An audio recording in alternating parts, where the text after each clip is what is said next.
కళ్యాణ లక్ష్మి షాదీ ముబారక్ అలాగే CM relief fund చెక్కుల పంపిణీకి విచ్చేసిన నా సోదరి మండలందరికీ పాత్రికేయ మిత్రులకి నూతనంగా ఎన్నికైన సర్పంచులకి ఉప సర్పంచులకి కాంగ్రెస్ పెద్దలందరికీ అలాగే ఏఎంసీ వైస్ చైర్మన్ గారికి అందరికీ కూడా హృదయపూర్వకంగా నమస్కారాలు తెలియజేసుకుంటూ ఈరోజు మనం ఇందిరమ్మ రాజ్యం వచ్చిన తర్వాత ప్రజాప్రభుత్వం అంటే ఎలా ఉంటుంది, నిజంగా ప్రజలకు మేలు చేసే ప్రభుత్వం ఏంటి అని మనం చేసే పథకాలే మాట్లాడతాయి. మనం ఎక్కువ మాటలు చెప్పనక్కర్లేదు, మనం చేసే పథకాలే చెప్తున్నాయి. మనం ఇస్తున్న సంక్షేమ ఫలాలు అందుకుంటున్న ప్రజలే మనకు చెప్తా ఉన్నారు. అందువల్లనే ఈరోజు మన పెనుగండి మండలంలో అత్యధికంగా సర్పంచులను గెలిపించుకోగలిగాము. అంటే ప్రజల ఆశీర్వాదం మనకుంది. అలాగే పేద ప్రజలకి, మధ్యతరగతి ప్రజలకి ఒక ఆడపిల్ల పెళ్లి చేయాలంటే ఎంత భారమో మనకు తెలుసు. అందుకని వాళ్ళకి సకాలంలో మరి పెళ్లి కానుకగా కళ్యాణ లక్ష్మి షాదీ ముబారక్ చెక్ అందిస్తే వాళ్ళకు కూడా కొంచెం చేదోడు వాదోడుగా ఉంటుంది అన్న ఉద్దేశంతో అవి కూడా అతి త్వరలోనే మంజూరు చేయడం జరుగుతూ ఉంది. అలాగే ఏదైనా పేదలు అవసరమైతే అత్యవసర పరిస్థితుల్లో అందుబాటులో ఉన్న హాస్పిటల్కి వెళ్ళడం, ప్రైవేట్ హాస్పిటల్స్లో వైద్యం చేయించుకోవడం జరుగుతూ ఉంది. వారికి కూడా మరి ఆ బిల్లుల్లో ఒక 40% 50% దాకా కూడా మన సీఎం రేవంత్ రెడ్డి గారు ఇవ్వడం జరుగుతూ ఉంది. అప్లై చేసిన 3-4 నెలల్లోనే అతి త్వరితంగా ఇస్తున్నారు. గత ప్రభుత్వంలో పెండింగ్ ఉన్న బిల్లులు కూడా మనం ఇచ్చేస్తున్నాము. అట్లాగే ఇప్పుడు కూడా వెంటనే మనం ఈ సీఎం రిలీఫ్ ఫండ్ చెక్స్ కూడా ఇవ్వడం జరుగుతూ ఉంది. ఈరోజు చూసుకుంటే మనం ఇప్పుడు ఒక 101 కళ్యాణ లక్ష్మి చెక్కులు ఇస్తున్నాం. అంటే 1,11,716 రూపాయలు అనమాట కళ్యాణ లక్ష్మి చెక్కుల ద్వారా. అందులో ఎస్సీలకి 25, బీసీలకి 62, బీసీఈ షాదీ ముబారక్ చెక్కు ఒకటి వచ్చింది.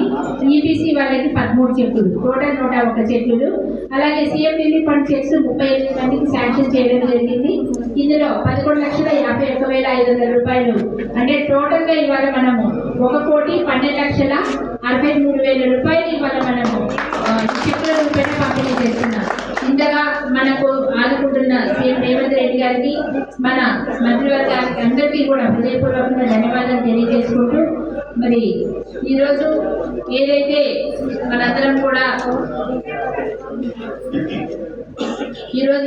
మనందరం కూడా ఇందిరమ్మ రాజ్యంలో మరి సుఖశాంతంతో ఉంటున్నాము.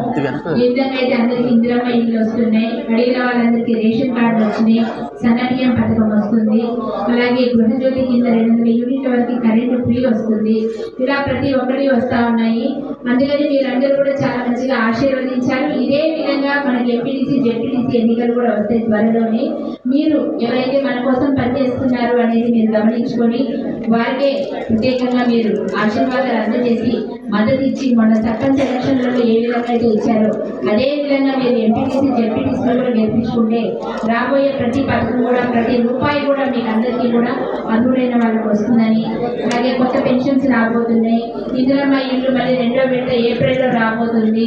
ఇలా ఇంకా కూడా ఎవరైనా అర్హులు ఉంటే వాళ్ళందరికీ కూడా ఇంకేదైనా పథకాలు ఉన్నా కూడా అన్నీ వస్తాయని మీకు మనవి చేసుకుంటూ, మాకు కావాల్సిందంటే కొంచెం ఒకటే, మీ నుంచి మద్దతు రావాలి, మీ సపోర్ట్ కావాలి.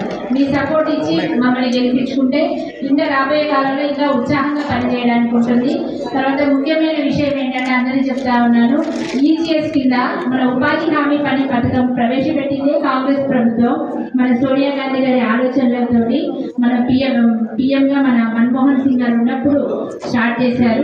దాని ద్వారా మనకి 100 రోజుల పని పథకం అనేది చేదోడు వాదోడుగా ఉండేది. మన ఊళ్ళల్లో మరి బయట పనులకు వెళ్ళలేని వాళ్ళు ఉపాధి హామీ ద్వారా ఎంతో లబ్ధి పొందారు. అది ఇప్పుడు మన కేంద్ర ప్రభుత్వం దాన్ని తూట్లు పడవడానికని దాన్ని పేరే మార్చేసి మహాత్మా గాంధీ పేరు తీసేసి జీ రామ్జీ అన్న పేరుతోటి ఇవాళ దాన్ని కొత్తగా ప్రవేశపెట్టడం జరిగింది. చూడడానికి 10 దినాలు 125 పెంచారు.